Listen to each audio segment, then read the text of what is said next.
Buenas, para dar inicio a esta clase vamos a hablar sobre la perforación septal.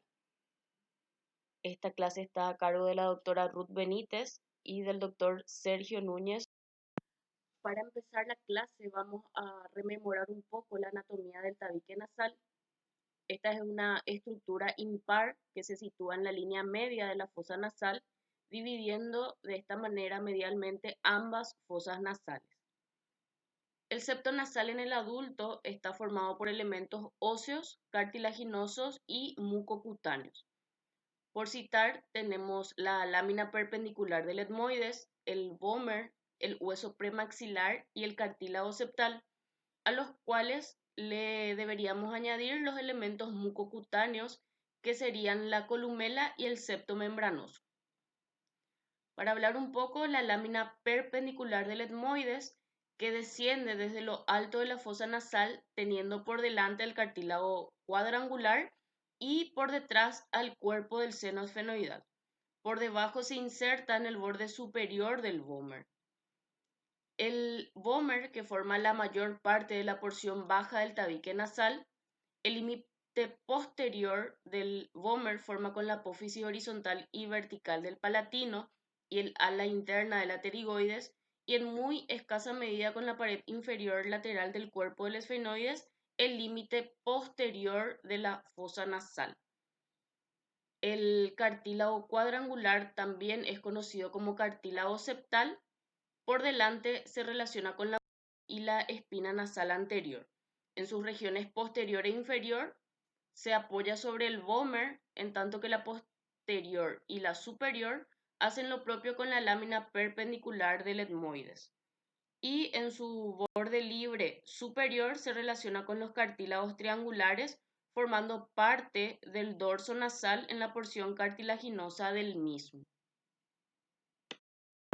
La perforación septal consiste en una solución de continuidad que afecta a todas las capas que constituyen el tabique nasal, es decir, a la mucosa, el mucopericondrio y al cartílago, produciéndose así una comunicación entre ambas fosas nasales y de esta manera alterando la funcionalidad de las mismas.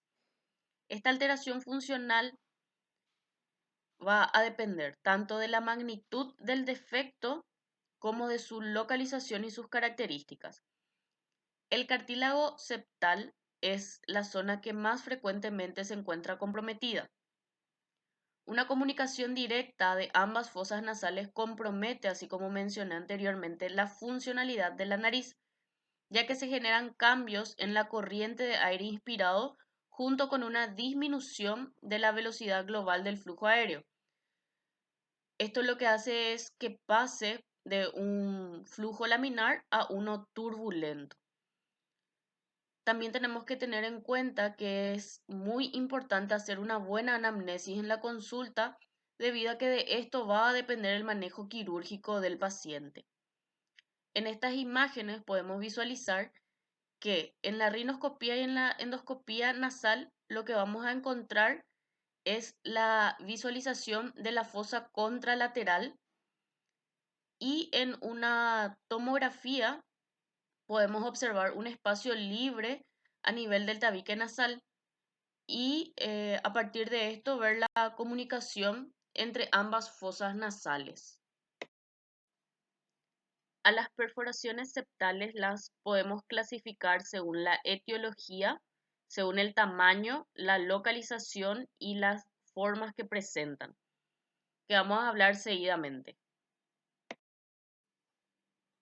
Las principales etiologías de la perforación septal pueden ser traumáticas, iatrogénicas, idiopáticas, infecciosas, por enfermedades inflamatorias, neoplásicas, por agentes químicos, que podemos mencionar también que las más comunes en nuestro medio se dan generalmente por medio de iatrogenias que se pueden ver en las cirugías eh, septales, post-rino o septumplastia. También se puede ver por las cauterizaciones bilaterales o cauterizaciones excesivas, el uso de taponamientos nasales bilaterales a excesiva presión. Dentro de las enfermedades inflamatorias, no olvidar la sarcoidosis, enfermedad de Crohn, lupus eritematoso. Dentro de las enfermedades infecciosas hay que resaltar la micosis nasal, también tener en cuenta la tuberculosis, la sífilis. Dentro de los agentes químicos que generalmente, es decir, en la actualidad, se ha visto incrementada principalmente debido al uso de drogas inhaladas, entre las cuales podemos destacar a la cocaína, también al uso excesivo de vasoconstrictores locales, como sería la nafasolina, y algunas neoplasias, como el carcinoma, leucemia, granulomas, que todas estas pueden llevar a la formación de una perforación septal. En cuanto a las manifestaciones clínicas y la fisiopatología, generalmente el paciente va a acudir a la consulta por una sensación de obstrucción nasal que se puede acompañar de sequedad, sangrados nasales recurrentes, formación de costras. En algunos casos, cuando esas costras se infectan, se puede acompañar también de una rinorrea purulenta, deformidad del dorso nasal debido a una eventual pérdida del soporte del mismo en la bóveda cartilaginosa, alteraciones del olfato, dolores a nivel facial, rinolalia y silbidos inspiratorios. Todas estas manifestaciones clínicas tienen una causa a nivel fisiopatológico. Por ejemplo, al haber una perforación septal, va a haber una repercusión funcional, como mencionamos anteriormente. Esta perforación septal va a generar una disminución de la humidificación del aire, también va a generar una disminución del condicionamiento térmico que genera la nariz y un aumento de las resistencias. En principio, esta disminución de la humidificación lo que va a hacer es generar la sequedad de la mucosa. Esta sequedad puede generar la formación de costras y también obstrucción nasal. Así como estas costras pueden generar una obstrucción nasal que puede ser real y subjetiva. Real generalmente cuando ya estas costras son demasiado grandes, entonces lo que hacen es obstruir el paso del aire. Y subjetiva es cuando no son de gran tamaño, pero el paciente refiere que siente una sensación de obstrucción nasal. A su vez, esta obstrucción nasal puede generar unos cambios crónicos en el epitelio respiratorio, ya que va a haber un mayor ciclo de recambio celular. También, a su vez, estas costras, al desprenderse de la mucosa, es lo que generalmente puede generar los sangrados o las epistaxis a repetición en el paciente. Al haber un aumento de las resistencias en la nariz, va a haber una alteración en la percepción del olfato. Entonces, la expresión clínica de una perforación viene determinada por su repercusión funcional, siendo esta mayor en localizaciones anteriores y directamente proporcional a su tamaño, debido a que el flujo aéreo se dirige directamente contra la parte posterior de la perforación. Esto se debe a que al alcanzar la parte posterior de la fosa nasal ya se encuentra suficientemente acondicionado. De igual modo, las perforaciones de pequeño tamaño causan síntomas con menor frecuencia que las de mayor tamaño. Siguiendo con la clasificación de las perforaciones según la localización, podemos hacer una distinción teniendo en cuenta las áreas de Kotle. Las perforaciones anteriores afectan al área 1 y 2, las centrales al área 3 y 4 y las posteriores al área 5. así como también pueden haber perforaciones craneales, centrales y caudales. Como dijimos anteriormente, la localización desempeña un papel importante en la sintomatología. Este también es uno de los principales parámetros a considerar al elegir el tratamiento. Los defectos posteriores y basales o caudales usualmente son los más difíciles de cerrar. Y en cuanto a la forma, como se ve en la imagen, pueden ser redondeadas, pueden ser en hendiduras o lineales u ovaladas. Las menos sintomáticas y las más fáciles de cerrar son las que tienen forma de hendidura. Cuando exploramos una perforación debemos determinar sus dimensiones. Podemos considerar que es pequeña cuando es menor a 1 centímetro, mediana cuando es de 1 a 2 centímetros y grande cuando ya es mayor a 2 centímetros. También tenemos que valorar si es que está sí activa, es decir, si es reciente, va a tener tejido de granulación o inflamación, y cuando ya no, va a presentar márgenes secos y sanos. En perforaciones pequeñas o medianas de hasta 2 centímetros, se consigue el cierre del defecto en un porcentaje que varía del 90 al 60%. Pero ya en las grandes, cuando miden por encima de 2 centímetros de diámetro, generalmente ya los resultados son desalentadores. En cuanto al diagnóstico, se realiza mediante una exhaustiva anamnesis donde nos permite evidenciar algún factor desencadenante, así como traumas o cirugías previas, antecedentes de abscesos o hematomas septales, antecedentes de enfermedades infecciosas o sistémicas, el uso de drogas inhaladas o vasoconstrictores, más que nada para poder descartar las causas probables. Y también un examen físico minucioso. Generalmente, primeramente con una rinoscopía podemos visualizar y posteriormente ya tenemos los estudios complementarios.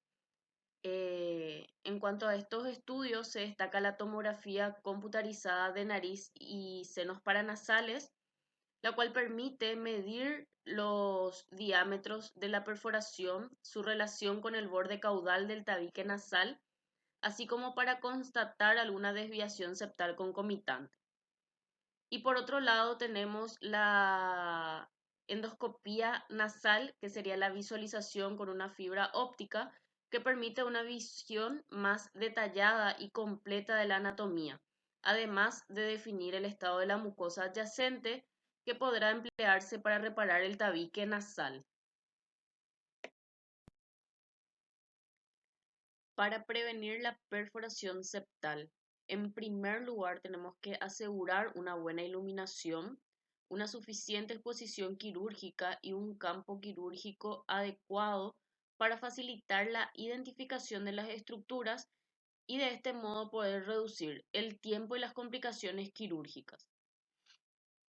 En segundo lugar, levantar la mucosa del tabique en el plano apropiado usando los instrumentos correctos y los movimientos adecuados. Hay que diseccionar la mucosa del tabique en el plano apropiado, utilizando, así como mencioné, los instrumentales correctos y también los movimientos adecuados. Primeramente, la mucosa del tabique es levantada subpericondrial y subperiósticamente, y con el extremo romo del elevador se realizan movimientos de vaivén de arriba a abajo para poder ir levantando la mucosa del tabique. Hay que proteger una laceración mucosa inmediatamente. Es decir, que si la mucosa es desgarrada accidentalmente, la lesión debe ser rápidamente aislada y protegida. La disección solo se continúa arriba y abajo del defecto, como rodeándolo y de esta forma poder aislar la perforación. Luego hay que cerrar la laceración tan pronto como sea posible, Esto es para las rasgaduras de la mucosa septal que deben ser cerradas tan rápido como sea posible. Se deben unir los bordes. Generalmente se prefiere realizarlo con hilos reabsorbibles. Posteriormente, ajustar cuidadosamente los bordes del defecto mucoso al final de la operación.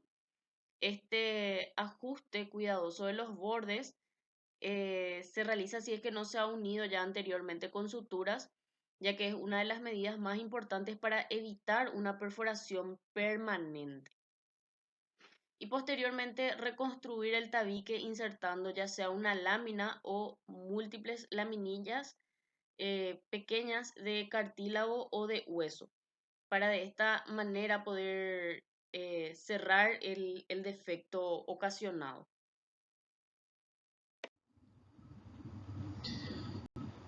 Opciones de tratamiento.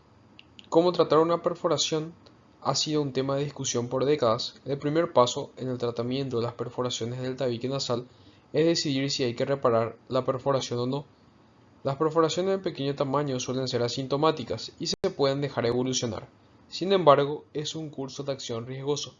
Luego tenemos el tratamiento conservador en pacientes con síntomas leves, en quienes pueden ser suficiente el lavado nasal con solución isotónica o ligeramente hipertónica, o la utilización de vaselina tópica. En caso de perforaciones infectadas, un ungüento antibiótico esteroide puede ser usado en primer lugar. El cierre quirúrgico y las prótesis de las cuales hablaremos a continuación. Cierre quirúrgico. El cierre quirúrgico es claramente el mejor tratamiento para una perforación de tabique. Sin embargo, desafortunadamente los intentos quirúrgicos a menudo fracasan y la condición de algunos pacientes empeora. No existe una técnica universal para todas las perforaciones septales. Se debe valorar cada caso individualmente y elegir el abordaje según el tamaño y la localización de la perforación. La calidad de la mucosa, el soporte osteocartilaginoso, los antecedentes personales, antecedentes de cirugías previas y la experiencia también del cirujano.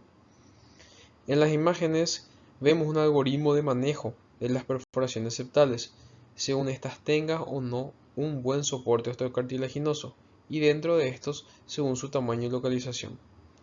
Todos los abordajes se realizan bajo anestesia general, se realiza una infiltración del septo con lidocaína y epinefrina, y al final de los procedimientos se proceden a la colocación de un splint en ambas fosas nasales, seguidas de taponamiento nasal durante 48 horas. Dichas láminas se retiran entre 3 y 4 semanas después, según la evolución. Perforación con soporte osteocartilaginoso. Colgajo de deslizamiento unilateral. En la técnica del colgajo de deslizamiento unilateral se desarrollan dos colgajos, uno superior y otro inferior. El colgajo inferior es más fácil de obtener y contiene más mucosa para reconstruir la perforación. La vascularización de este colgajo viene dada por las ramas septales de la arteria nasal posterior o la arteria esfenopalatina. Cuando el colgajo inferior no puede cubrir suficientemente la perforación, se puede recurrir a un colgajo superior. El abordaje quirúrgico se inicia con una incisión de mitral asfixiante que se extiende lateralmente por debajo del cornete inferior para hacer un colgajo inferior y facilitar el avance sin tensión. El colgajo se eleva para realizar a continuación otra incisión en el dorso del tabique y crear un colgajo mucoso superior. Los dos colgajos deben avanzar hasta cubrir la perforación sin tensión y se suturan con Vicryl 5 ceros. El dorso nasal y la parte baja del tabique se quedan descubiertos y estos cicatrizan sin causar problemas funcionales. Colgajos de deslizamiento bilateral. Estos colgajos también se denominan colgajos en puente. Se realizan incisiones hemitrasfixiantes del lado derecho con elevación de los colgajos mucopericondrio y mucoperiostio de ambos lados, al igual que en la septoplastia de tipo Cottle. En el segundo paso se diseca el mucoperiostio del suelo de la fosa nasal en ambas fosas nasales. Para poder desplazar el colgajo en puente en dirección al defecto, es necesario realizar la incisión inferior por debajo de la inserción del cornete inferior.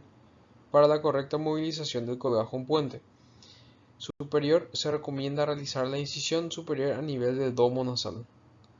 Tras Tras estas incisiones liberadoras de tensión, se realiza la sutura de la mucosa del defecto de ambos lados con Vicryl 5 ceros. Para el cierre del defecto en 3 capas es necesario rellenar el defecto cartilaginoso con un injerto de cartílago. Dependiendo del tamaño del defecto se prefiere cartílago auricular o costal. No obstante, otros trabajos han demostrado que se puede llevar a cabo esta técnica sin dicho relleno. Colgajo pediculado de la arteria etmoidal anterior. En la técnica del colgajo pediculado de la arteria etmoidal anterior se reavivan los bordes de la perforación. El borde posterior de la perforación marca el comienzo de la aleta superior del colgajo, que contiene mucopericondrio y mucoperiostio. Usando un bisturí de Beaver se realiza una incisión del borde posterior del colgajo verticalmente a lo largo del septo, 1 centímetro posterior a la proyección septal de la axila del cornete medio. Esta incisión se continúa a lo largo del suelo nasal siguiendo el borde posterior del paladar duro y alcanzando la pared lateral de la porción posterior del meato inferior. A continuación la incisión se vuelve paralela al septo, siguiendo el borde lateral del meato inferior hasta llegar a la porción anterior. En este punto la incisión se hace perpendicular al septo alcanzando el borde inferior de la perforación. Se despega el colgajo mucopericóndrico y mucoperiostio sin lesionar el pedículo superior irrigado por la arteria etmoidal anterior.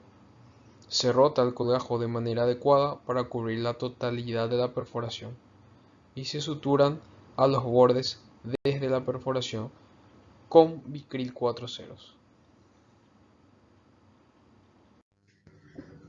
La técnica de colgajos cruzados bilaterales, también denominada crossover, está indicada en las perforaciones septales menores de 2 centímetros. Se trata de dos colgajos, uno superior y otro inferior. Está contraindicado reavivar los bordes de la perforación septal, ya que mediante este puente del borde se irrigan los colgajos. Para el colgajo superior se realiza una incisión en forma de raqueta o cuadrado, lado derecho en la imagen, que comienza en el centro de la perforación anterior y se extiende hasta por debajo del mucopericondrio del cartílago remanente en sentido superior. Es importante asegurarse de que el tamaño es suficiente para cubrir la perforación y terminar la incisión a la altura de la mitad del borde posterior de la perforación. Se eleva el colgajo mucopericondrial cuidadosamente sin dañar la mucosa que cubre el borde superior. Este colgajo cruzará la perforación septal hacia la fosa nasal contralateral. En cuanto al colgajo inferior, se lleva a cabo de la misma forma que el colgajo superior, pero en el lado contralateral, comenzando la incisión en el medio de la perforación, en sentido anterior, justo al mismo nivel en el que se hizo la incisión del colgajo superior. La incisión se extiende a través del suelo hasta el meato inferior, siguiendo el margen libre del cornete inferior y girando el bisturí de nuevo al septum. La incisión se termina en el punto medio de la perforación posterior. Una vez más, se eleva cuidadosamente el mucopericondrio sin dañar la mucosa del borde inferior de la perforación. Este colgajo pasará a través de la perforación septal hacia el lado contralateral. De esta forma, ambos colgajos se enfrentan entre sí por la cara mucopericondrio y se mantienen en posición fijados al cartílago septal con sutura resolvible tipo Vicryl 5.0. Perforación sin soporte osteocartilaginoso. Colgajo unilateral del suelo nasal y meato inferior. El colgajo unilateral del suelo de la fosa nasal y del meato inferior es una opción quirúrgica sencilla para perforaciones septales pequeñas y medianas e inferiores, situadas en la parte anterior o media del tabique. Dos incisiones paralelas se realizan en el suelo de la fosa nasal. La primera se debe hacer a 5 milímetros por delante del borde anterior de la perforación y la segunda incisión 5 milímetros posterior al borde posterior de la perforación. Ambas incisiones se alargan hacia el meato inferior y se unen con una incisión horizontal en la parte más superior en el meato inferior. En algunos casos se puede extender la disección hacia el cornete inferior en las perforaciones más grandes. La disección empieza en el meato inferior y se debe hacer subperiósticamente para así evitar el desgarre de la mucosa y conservar su irrigación sanguínea. Una vez se alcanza el septum, la disección se continúa de forma subpericóndrica y se eleva del borde de la perforación sin dañar la mucosa. En este momento el colgajo se pasa hacia el lado contralateral a través de la perforación septal. Se reavivan los bordes superiores y laterales de la perforación septal y se eleva un área de mucoperiósteo o mucopericondrio de al menos 1 centímetro alrededor de la perforación. En el lado contralateral, la colocación del colgajo se realiza por debajo de la mucosa del borde superior de la perforación septal y se sutura con Bricril 4.0. El colgajo unilateral del cornete medio. Con respecto a este colgajo, está indicado en perforaciones pequeñas y medianas altas. Se elige el cornete medio según su tamaño, localización de la perforación septal y la tomografía computarizada. Bajo anestesia general se procede a la infiltración del cornete con lidocaína y epinefrina. El cornete medio elegido se lateraliza y se disecciona desde la línea media iniciada de superior a inferior y anterior a posterior y se abre como un libro. El hueso turbinal se extrae circunferencialmente a unos 5 milímetros de su borde, lo que permite la creación de un colgajo pediculado superior, incluido el remanente del hueso. La longitud del colgajo se adapta al tamaño del defecto septal. Se recomienda diseñar un colgajo ligeramente más grande que el tamaño de la perforación. Finalmente, el colgajo se sutura a los bordes de la perforación después de reavivar los bordes de esta, y esto se hace con Bricril 4.0.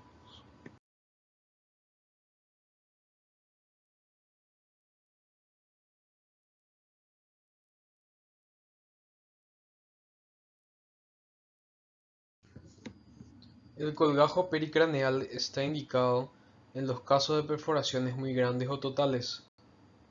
La irrigación del colgajo depende de las arterias supraorbitarias y supratrocleares. Comienza la cirugía realizando un abordaje del seno frontal mediante draft 3. Se realiza una incisión coronal en el cuero cabelludo y el vértice craneal y se extiende desde el extremo superior de un pabellón auricular hasta el extremo del otro. La disección se continúa elevando el tejido subcutáneo y la alea de forma anterior y la fascia temporal superficial de forma lateral, dejando el pericráneo a la vista. Esta disección se continúa hasta los rebordes orbitarios, cuidando de no dañar los paquetes neurovasculares supraorbitario y supratroclear. Se despega el colgajo pericraneal cuidadosamente hasta el reborde orbitario. Se localiza la pared superior del seno frontal mediante traje iluminación endoscópica y se realiza una osteotomía frontal.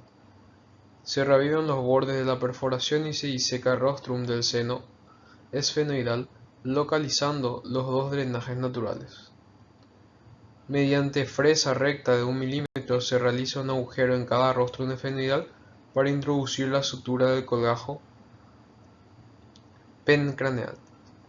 Se introduce el colgajo a través de la osteotomía frontal, fijándolo primero al esfenoides y luego al paladar blando.